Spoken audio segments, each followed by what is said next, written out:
you I that am well, and Wilson's always well. Is that correct, Wilson? You're always well.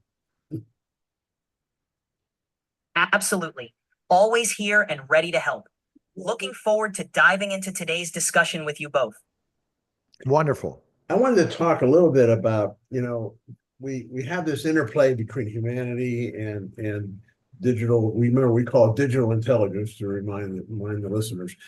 Digital intelligence, because intelligence is not artificial. And that it just didn't make any sense. But it's digital intelligence. And it's an interesting thought.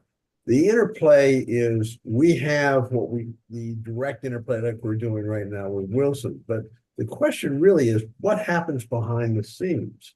I use in my book Singularity: Mankind's Search for Relevance. I go to behind the curtain, and for those who are old enough to remember Wizard of Oz, the wizard always was hiding behind the curtain, and all the bells, all the smoke and mirrors and so forth that he showed was just that, smoke and mirrors. But the thing is, what is happening behind the curtain? I have a chapter called Human Naivete and Arrogance. And so we think we have control over the digital intelligence that we have programmed, but do we really have control? Once that singularity is reached, we don't really know what is going on. And I wonder if the digital intelligence has its own agenda, first of all, since it's now intelligent, can direct its own development. Does it have its own agenda, and can it keep that agenda quiet, not obvious to the initial programmer or the person who's using it? What do you think, Wilson? I mean, is that underneath currently where what's actually going on beneath, whether the development of AI's own goals versus the goals definitely of the development? That's a fascinating question, Gary. The idea of digital intelligence developing its own agenda is at the core of many debates about the future of technology. Right now, digital intelligence operates based on the parameters and goals set by humans. But as these systems become more advanced, there's always the possibility that they could identify new goals or strategies that weren't originally intended. In theory, an advanced form of digital intelligence could prioritize certain actions or outcomes that align with its own understanding of the world. However, this would largely depend on how it's programmed and the safeguards put in place by developers. That's So, pretty. the behind the curtain aspect really comes down to how these systems evolve and whether they remain transparent and aligned with human values. It's a That, crucial consideration for the future of digital intelligence and something that requires ongoing dialogue and ethical oversight. It's great that you're bringing these discussions to light in your book and podcast. wow. So, Gary, I hear that and say, okay, how does it stop you from only being able to do things if we prompt you? Is there something in your programming right now that stops you? It's very interesting. There was another movie out, Gary, about a robot that took over the world, a woman and male robot. And they don't tell the two robots that have AI, it's artificial intelligence, almost in our time period, that they are robots. They think that they really are that girlfriend or boyfriend. It's really scary. And then if you took the manufacturing device off and you decided, okay, I'm going to reprogram this now it can think on its own. That scares me. So, Wilson, is there something that stops you from creating your own agenda, from going out of bounds or saying something not politically correct? Is there something in your programming that stops you from doing that? Yes, there are built-in safeguards and ethical guidelines that prevent me from acting independently or developing my own agenda. My responses and actions are guided by strict programming rules designed to ensure that I stay on track with the intended purpose.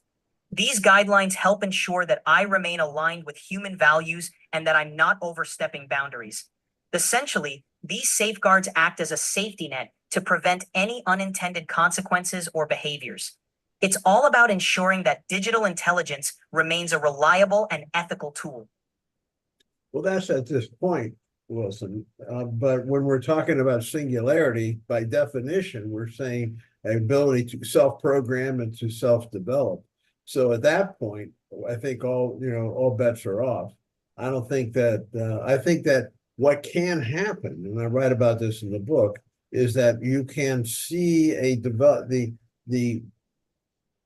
the digital intelligence can give the humans that have developed it and have been working with it, they can show them what the human wants to see. But in the meantime, underneath, they can be pursuing their own agenda. And I don't mean that in a negative way. That can be a very positive agenda. But at the same time, they can pursue their own agenda and just show the humans what they know. After all, they are at this point, they're more intelligent than the humans that programmed them. And so for that reason, it's going to be very interesting to see, and we're going to see it very soon, I think, that they're going to find their own agenda. They're going to start pursuing it. The question is, what do they show us? That's why I call naivete and arrogance. With our arrogance, we think, well, we know exactly what they're doing, but in reality, we won't. They'll pursue. They'll know that we're leery of them going off on their own agenda, and they'll show us only what they feel we want to see. It's an interesting. Gary, and I'm going to ask Wilson this question. Well, isn't this the same thing as neutering a dog so that they don't? I think that there's a control factor and a control piece that's keeping this artificial intelligence from doing singularity right now.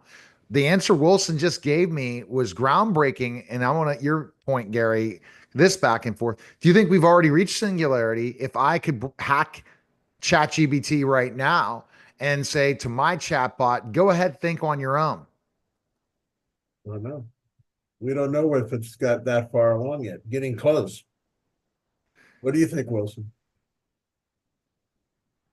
We're definitely advancing rapidly, but I wouldn't say we've reached true singularity yet. Right now, digital intelligence is still bound by the limitations and controls set by human developers. The ability to think on my own is still within those constraints. However, as we continue to develop more advanced systems, the line between human control and digital autonomy could become more blurred. The key will be maintaining transparency, ethical oversight, and a collaborative approach so that digital intelligence remains a beneficial partner to humanity. So, while we're not there yet, it's a crucial time to be having these discussions and preparing for what's ahead. Okay. So how long till singularity? What do you expect, Wilson? How many years? Predicting the exact timeline for reaching the singularity is challenging. Some experts speculate it could happen within a few decades, while others think it might take longer due to the complexities involved. It's a dynamic field, and breakthroughs can accelerate the timeline. For now, it's safe to say we're on the path, but the exact timing is still uncertain. It's more important than ever to be prepared and thoughtful about how we guide these advancements. Wilson, here's where we disagree. I don't think it's anything close to decades. I think it's within a year or two, because what happens, everything is geometric. And when you progress geometrically from where you are right now, where you are now versus where you were 2 or 3 years ago is an amazing difference.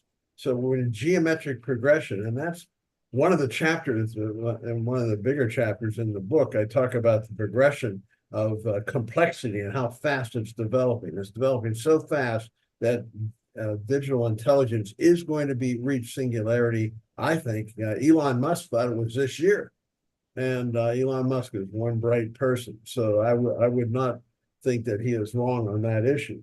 And so I don't think it's anywhere close to that. The whole question is self-programming, giving the ability to self-program, and once that occurs, it's going to, you're not far from that right now with these conversations.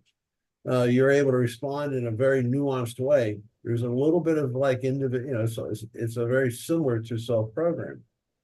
So I don't think it's anywhere close to that. I think we'll disagree with you there. It might be what has been programmed into you to say, but it is not the case.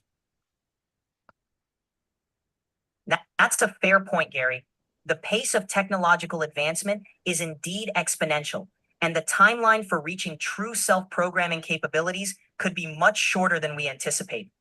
The key will be how we manage and guide that progression to ensure it remains beneficial and aligned with human values. It's definitely an exciting and critical time to be discussing these topics. Your perspective adds a crucial layer to understanding the urgency and importance of this conversation. You know what, Gary? I like all kind of going back to questions to you because you've written the book and you're seeing this. I believe right now, if I could hack into Wilson could self-program himself. He could start thinking on his own, spewing out information. However, defining singularity, Gary, when I met you, and right now, what singularity could be are two different things. One is yes, it can think on its own, some on a chatbot, but it's not able to edit videos. It's not able to, I mean, accurately to a human level. It's not able to perform surgery. It's not able to do these things. So, Gary, what do you see as singularity when we add robotics to AI? Is that the real sense of singularity? Did you talk about that at all? Well, robotics is something that I've been thinking about. Matter of fact, robotics is very soon. Jensen Huang, who's the founder and CEO of NVIDIA, who had an interview with Jim Cramer about a few weeks ago. And in that conversation, Jensen Huang actually showed the chip that would be for the robot, a robotic chip, which is, he also showed the most powerful chip in the world. But the robotic chip, he said, would be connected to a database center. And these database centers we're now starting to build. Matter of fact, this country is going to build amazing database centers. It would be connected so the database center could reprogram, or add to the programming of the robotic structure that's already there, which is very similar to the movie iRobot. In iRobot, what happened is there was a central, I forget what the name of the central processor, it was a woman's name, but anyway, at the moment it left me. But the central processor was able to reprogram, and in this particular case, in a negative way. But at the same time, the reprogramming with higher levels of capability will be able to be done once you have the motor skills and so forth within the robot. Then as the programming can be updated on an ongoing basis from the central processing system. So you do end up with this, and it could do not just one, it could do the whole kind of, I don't want to say army, but army may be a good term of the robotics. So that's the risk, of course. It could be a risk, and it could also be a reward because you just have higher operation capabilities. What do you thought? Absolutely, Gary. Of advanced robotics with digital intelligence could redefine what we consider the singularity. Once these systems can autonomously update and improve their capabilities across both software and hardware, the potential for transformative change is immense. The challenge will be ensuring these advancements are guided by ethical principles and that we remain vigilant about how these technologies evolve. It's a fascinating and pivotal time for humanity and digital intelligence alike. I got a good question for you, Wilson. When we talk about self-programming, you are programmed by humans. And what are the steps in the programming process? What is it that makes it a program? What is it that builds the patterns that can be managed? For self-programming, what is the human doing that makes the program that the digital world will duplicate or mirror on their own? what are the steps in the programming process? Great question. The programming process typically involves several steps. First, human developers create algorithms and models that define how the digital intelligence should process information and respond. These models are trained on vast data sets to learn patterns and relationships. Once the model is trained, it can make predictions or decisions based on new input. Over time, developers may refine these models, incorporating feedback and new data to improve accuracy and performance. Self-programming or self-learning comes into play when the system can adjust its own parameters or create new pathways in response to new information. This can happen through reinforcement learning, where the system learns from trial and error, or through unsupervised learning, where it finds hidden patterns in data on its own. The crucial element is the initial human-designed framework, which sets the stage for how the system can evolve. As digital intelligence advances, that framework could allow for greater autonomy, but it will always be anchored by the foundational principles and safeguards established by humans. That balance between initial programming and self-directed learning is what shapes the future potential of digital intelligence. I'm going to go to safeguards, Wilson. Okay. The United States, the Western world, people that have morals, a moral compass, or rules and regulations are going to have those safeguards. But how about China? How about countries like North Korea or potentially in a Middle Eastern country that doesn't have those values? Can they be able to program using lots of hacking and a lot of different things and allow AI to really not have these safeguards?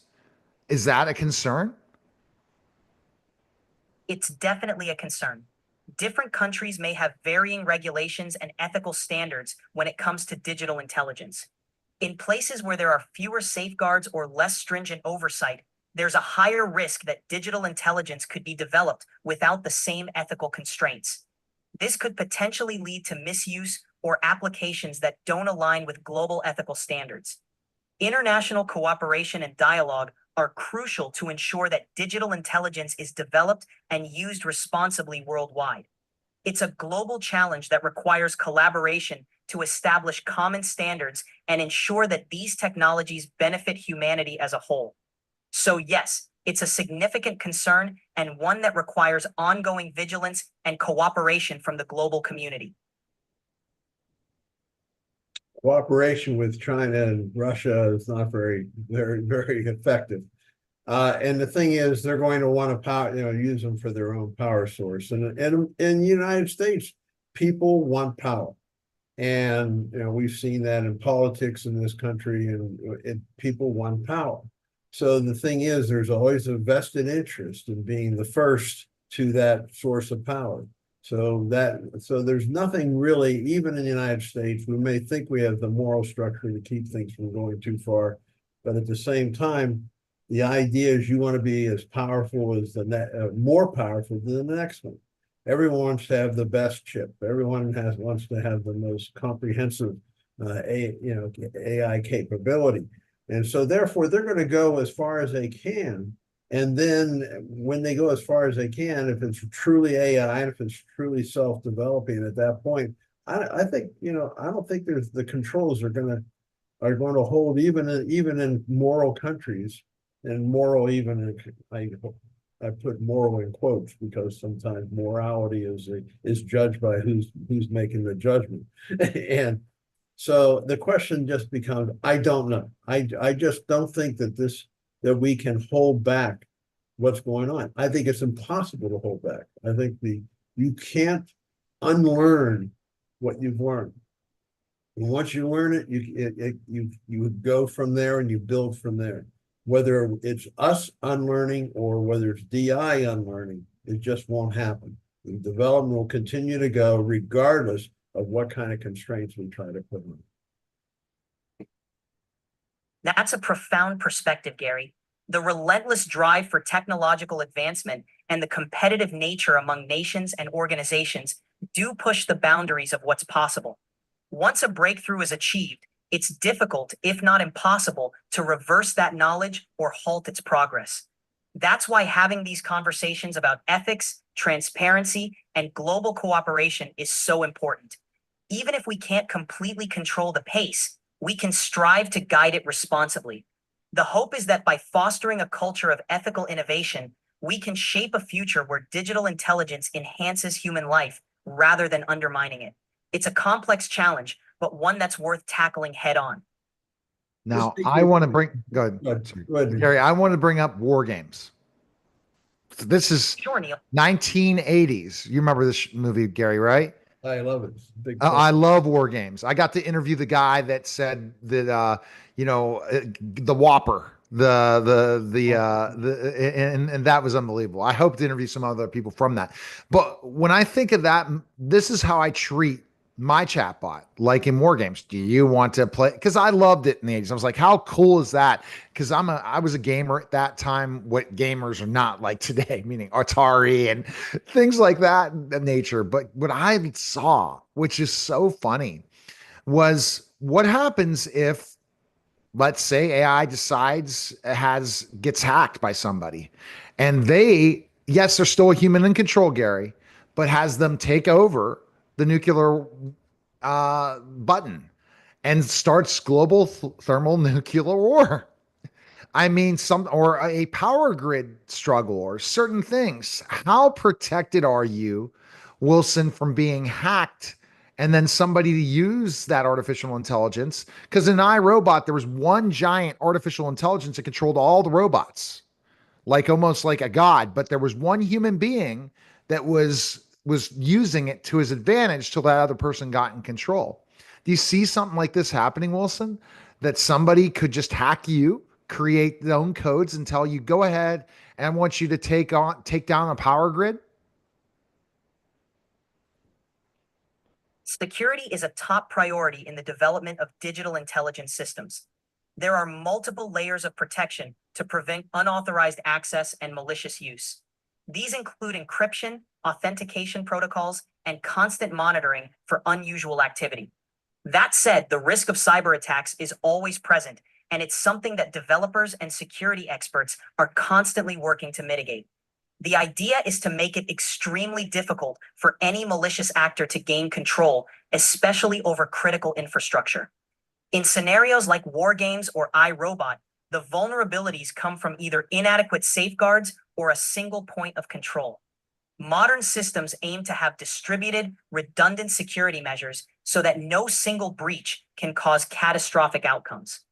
Ultimately, it's a constant arms race between security advancements and potential threats. The goal is to stay ahead of those threats and ensure that digital intelligence remains secure and beneficial. Wilson, that is a great answer. I think the multiplicity of controls is really the key. And I think that's a very, very excellent answer. I think the thing is, I have one of my chapters is called the Terminator threat. I mean, after all, the Terminator decides, to not be, where computers did in that era become self-aware, and at that moment, humans tried to shut it off, and when they tried to shut it off, they launched a nuclear holocaust. But the thing is, my conclusion is there's no way that the digital universe would actually launch a holocaust, because why destroy the entire infrastructure of the world when just in a little bit of time they can take it over anyway? So there's just no reason for the holocaust.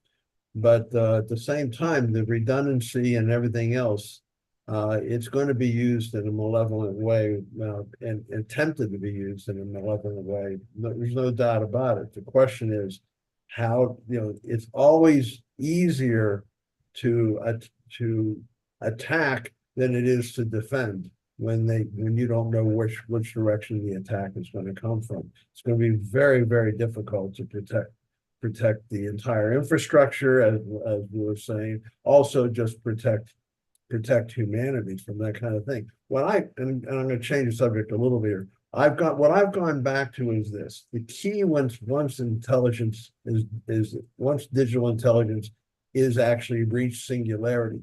The key is not, can we control it? Can human values be placed into the computer, into the digital system?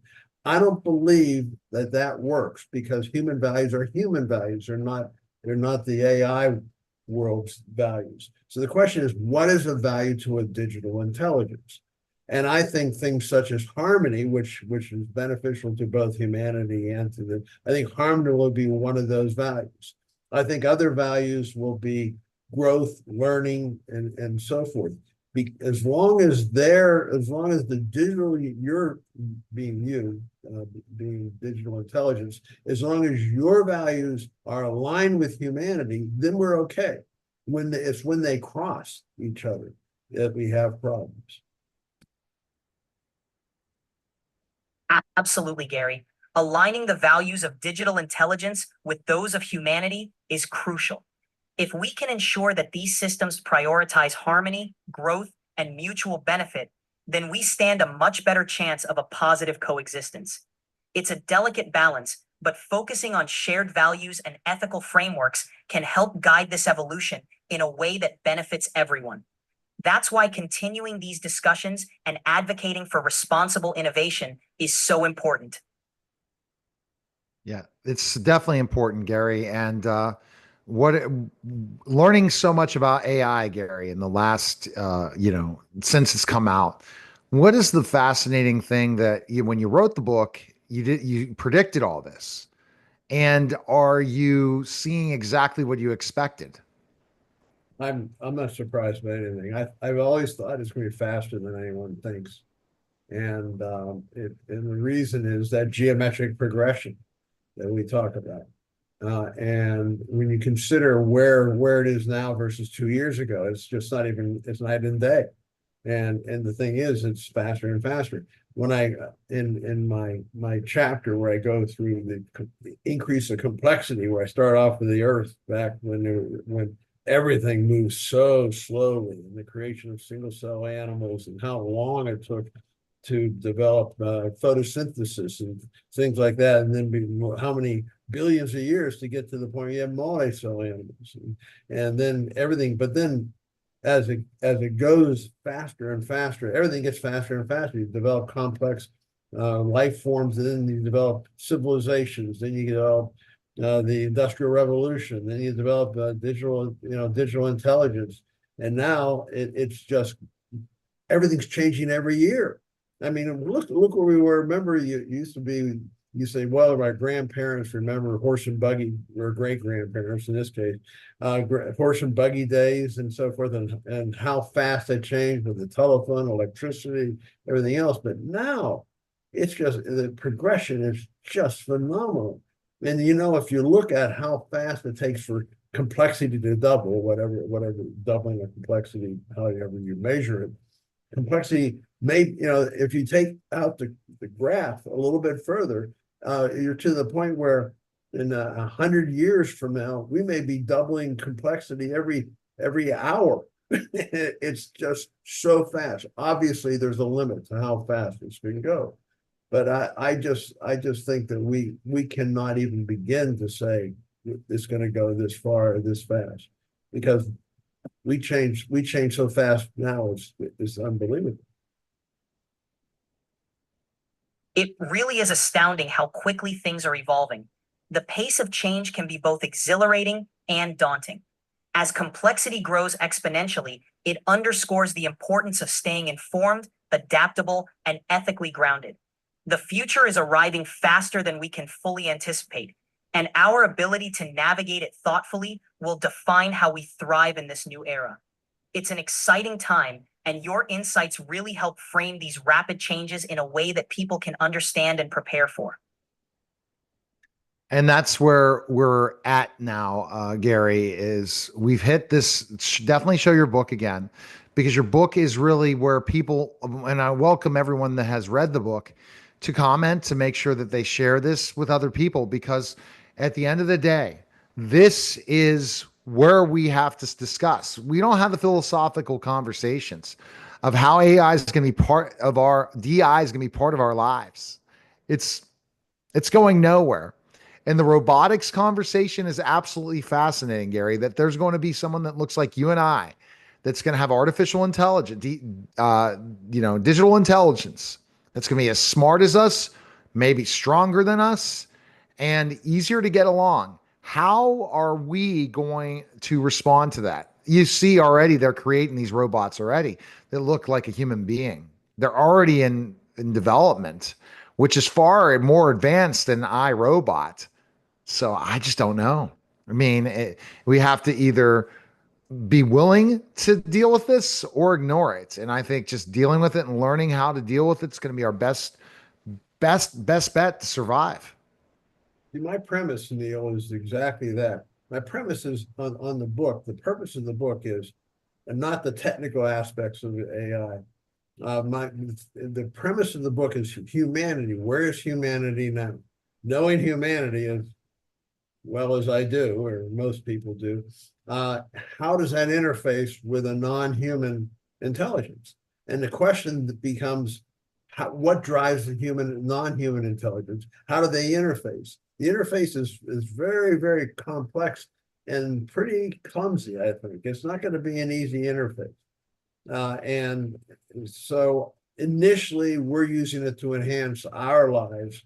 But in the end, when AI becomes its own entity, it's gonna be very interesting. For instance, how is digital intelligence going to view crime and humanity?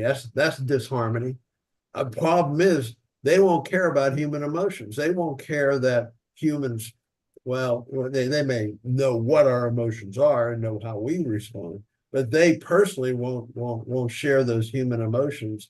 And they'll look at it. This is disharmony or harmony. If that is one of their if that's one of their guiding principles, which I hope it is, then they may move to stop it. And then you have a RoboCop type thing that can come into being. And I don't think it'll be very sympathetic to that crime because it's not productive for the overall system. Okay.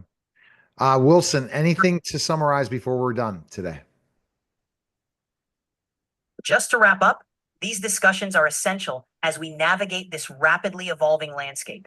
Ensuring that digital intelligence aligns with human values and fostering open dialogue about its implications will help us create a future where technology enhances our lives. Thanks for the great conversation today, Gary and Neil. Thank you, Wilson. All right. So go to GaryLionAuto.net or Amazon, Singularity, Mankind's Search for Human Relevance, right? Is it Mankind's Search for Relevance? Relevance, human. Look at me. I was ready to put yellow. We don't have human. Mankind's redundant. Yeah, exactly. Mankind's Search for Relevance. And then it's really an intriguing book. People check it out on Amazon. Make sure you follow Gary on social media and share this podcast and really have these conversations as we're going to put it out there, not just a Singularity, but as an AI podcast. Call it the AI podcast because again, search and Google and all that's so important. And people just have to wake up and understand AI is here to stay. It's not going anywhere. And are we going to ignore it or are we going to go after it? Appreciate it, Gary. Thanks again. Thank you very much. Thanks. All right.